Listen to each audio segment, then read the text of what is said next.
We've been exploring some of the different character builds in Baldur's Gate, and this is really the great thing about this game, about this series, where you go through the quests, you go through the story, you make your decisions, even when you've seen it all. So we're talking maybe 4 or 5 complete playthroughs to really see the majority of the game and make various decisions. Well, the replayability is massive because now there's still tons and tons of encounters that you can approach differently.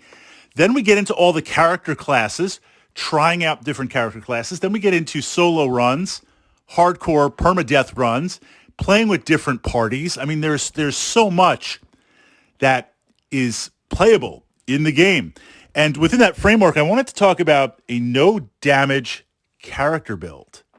This character build is not going to deal any damage whatsoever. It's going to kind of sit back and command or sit back and influence. And what would that look like? Because sometimes in the game, you just want to try out something completely different, maybe to see what the experience would be like, or maybe to see what's going to happen, how it's going to play out. So let's talk about the 3 characters for a no damage build. Fighter, a warrior, paladin. Obviously, that's not going to happen. A monk, that's not going to happen. It's not an optimal use. The first, of course, is a bard. The ability of the bard with the bard song, which is a universal buff, or if we go the jester route, a kind of debuff chaos. That is a great use. I mean, this is the duality of the bard, and we explored this in the bard vlog, pushed up the Baldur's Gate playlist here. I want to be singing my bard song. I want to get my song on, but if I'm doing that, I'm not doing anything else.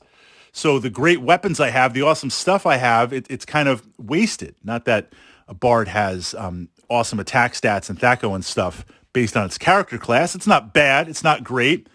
But a bard is a perfect buff character, no damage character, because the primary ability of this class to sing, to taunt, to inspire, however it plays out in the narrative, is the song. Second to the bard, of course, is magic spells. The ability to defend with illusion spells, to use charm spells, to use area control spells. Acid Fog does damage. Stinking Cloud and Web doesn't, although Stinking Cloud and Web can grab your own characters. Charm Person and various spells like that. Non-damage dealing, not to mention haste or other possibilities. So the bard kind of has that duality, plus utilizing wands to influence. So wands of paralysis. Paralysis isn't damage, right? Or wands of monster summoning, things like that. Second character class, I would say wizard/sorcerer, probably better as a sorcerer. Just because if you're going to restrict yourself to a non-damage dealing run, playing a wizard means most of the spells you're not going to wind up using anyway. And if you're not going to use those spells, then you might as well go sorcerer because you've got more casts per day. Again, invisibility on yourself, invisibility on the party, charm person, domination spells, confusion spells, slow spells. Exploring these different spells to utilize them, pumping out the casts, can do a lot.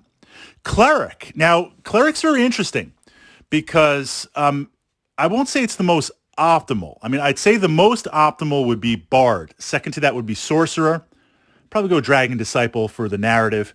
But a cleric could also do it.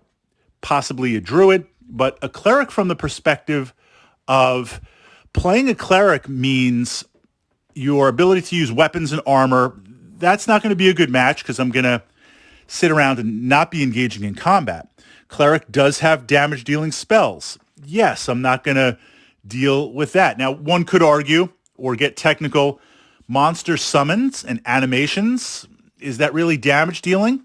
Not getting my hands dirty, right? So possibly. But the cleric has the most party buffs, debuffs, healing, various interactions. That is huge. That is very interesting to utilize. Being able to use divine spells to buff up or influence. You kind of lose out on the charms. I prefer the charms, right? I prefer to be there casting charms, casting dominate, casting haste, casting slow, confusion, mental domination, things like that, where again, as a sorcerer, because you got to be able to beat the saving throws or have them fail the saving throws, with that perspective, I prefer to be a sorcerer smashing them out. Or a bard, usually the jester. Jester's a lot of fun, especially in some of the more mass combat type events. But in this build, I would not recommend this for your first couple of playthroughs, simply because you are deliberately restricting yourself to trying to leverage a certain tactica and see how it goes. You obviously need a party to act on your behalf, and there is some gear that you're not going to utilize. Okay, you could sell it, take the gold, use it for other gear, or put that gear towards your party members, but it is restricting it.